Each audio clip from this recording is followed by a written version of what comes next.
Hello, kindergarten teachers. This is Miss Barnett with a overview on how to navigate Origo and stepping stones. It's just a quick little overview. I just wanted to share this with you, so in case you know what each tab is for and can kind of navigate it. Of course, you have your start. When you log into your my apps, you will go to your Origo, log in, and you'll end up here. So you're going to go to K. These are your modules. All right. The table of contents actually breaks down the whole year for you, the whole book and everything, and the different modules and the skills that's taught. Usually your lesson titles are the skills that's taught within that lesson. So you can this can kind of help you plan if you're looking for a certain lesson to go with the standard. In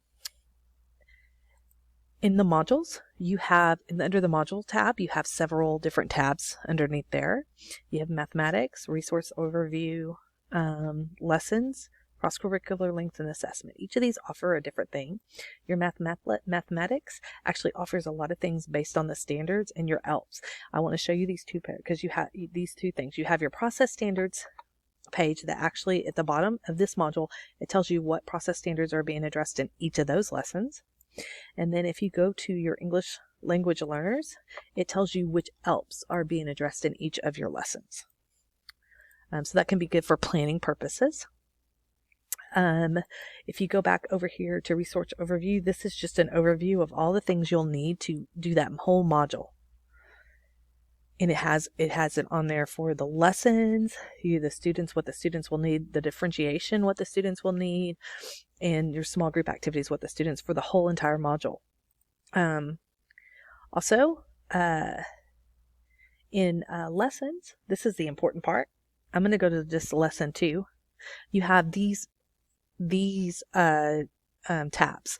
So example, you have the whole group lesson. In your whole group lesson, it has the standards, of course. If you want to get the standards, you can click in here. They're also this over here. This is the main standard that's taught in here. And this is the ELPs. So they're here also. This is your whole group lesson.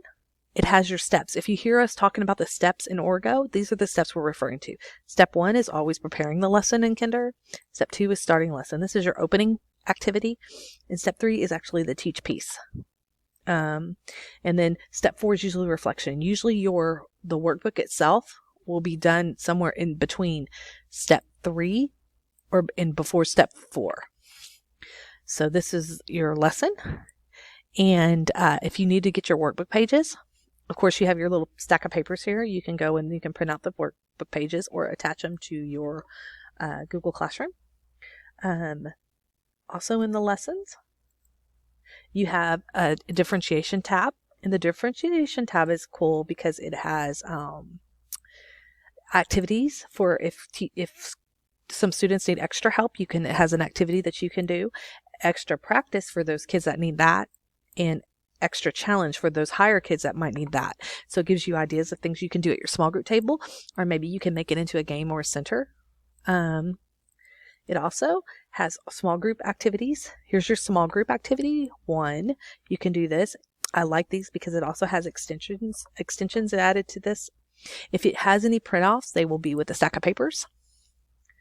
And so it actually has an online resource. This one does. Any kind of resources will always be with a stack of papers. And then you have your small group 2 activity, which is a different activity.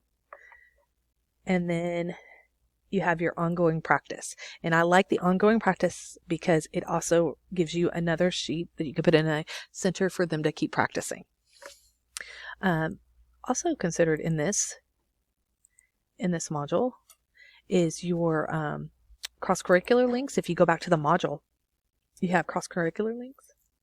You have your ELA connection, your science connection to this lesson. So you definitely want to check these out, especially if you're trying to maybe throw a science center within your math centers. You can do it that way. And then you have your assessments. And your assessment links provide 2 things. First of all, they're assessments. They pre-test. So you can give your babies a pre-test, or you can use these pages for a center activity maybe, or homework. I like it because it's 2 forms. You have your workbook forms here, and then you have also a one where you will sit down and do like an interview process to see what your kids know. And they have choices, like you print these out and it gives you choices of things you can do to see where your kids are. They also have the summative, and the summative has checkups, which are things that you can put out in the center if you want to check up to see how your kids are doing with that skill. And it also has interviews where you can sit with your children and kind of interview each of them one-on-one and see how they do.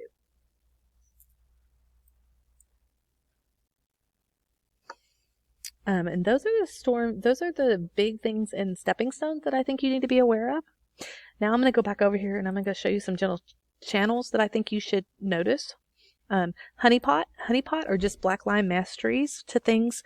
They also are linked in here to different lessons, but you can pull them up just by themselves. You can find them. You just go to Honeypot and you go to start and you pull up titles, and it lists a whole bunch of different activities and things that you can use to make the black line masters from. Games, you can use these to make games. You can use it to for your teach piece, however you want. Another channel is the Origo one. Origo ones are little 1-minute videos. It's not necessarily for the student, it's actually for the teacher, but it's got really good ideas and stuff on how you could teach a concept if you're not sure.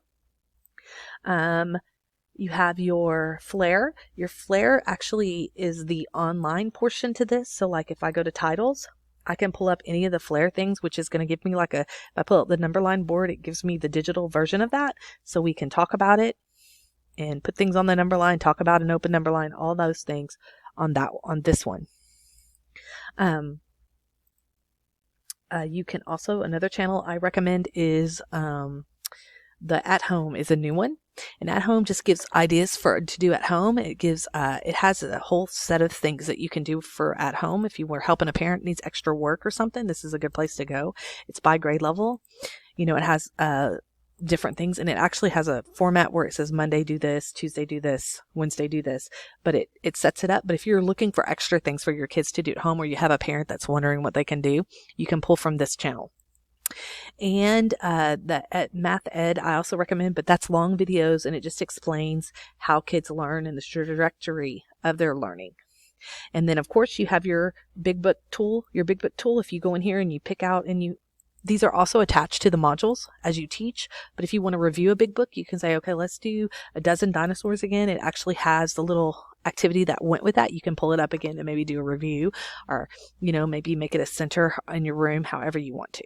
These are all things I recommend that you kind of go and explore. Once again, thank you for joining me for the overview for Origo.